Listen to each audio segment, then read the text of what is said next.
Le village de Kamenka, dans la région de Kharkov, vient de basculer de nouveau sous contrôle russe, marquant une avancée militaire que Moscou présente comme décisive sur ce front sensible. Les premières images en provenance du terrain confirment un constat glaçant. Les rues sont désertes, les bâtiments criblés d'impacts, les traces des combats omniprésentes.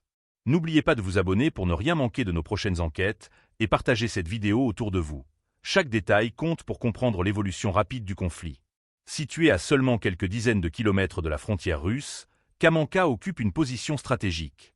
Sa reprise par les forces russes intervient après plusieurs jours d'intenses frappes d'artillerie et d'assauts coordonnés, dans un contexte où la Russie cherche clairement à étendre sa zone d'influence dans le nord de l'Ukraine.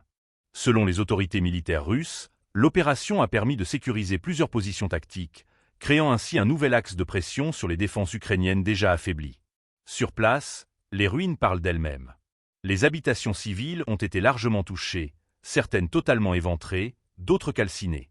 Les infrastructures vitales, notamment les réseaux électriques et d'eau potable, sont hors service. Le drapeau russe flotte désormais sur le bâtiment administratif central, un symbole lourd de conséquences pour l'équilibre local. Le déroulement de cette opération s'inscrit dans une offensive plus large menée par Moscou sur le front de Kharkov. Les forces russes semblent privilégier une stratégie d'érosion progressive des positions ukrainiennes, combinant frappes massives et infiltration au sol. Kamenka représente ainsi bien plus qu'une simple victoire locale. Elle sert de vitrine pour illustrer l'efficacité de cette nouvelle phase offensive. Les témoignages des quelques habitants restés sur place, recueillis par des sources indépendantes, révèlent une situation humanitaire alarmante.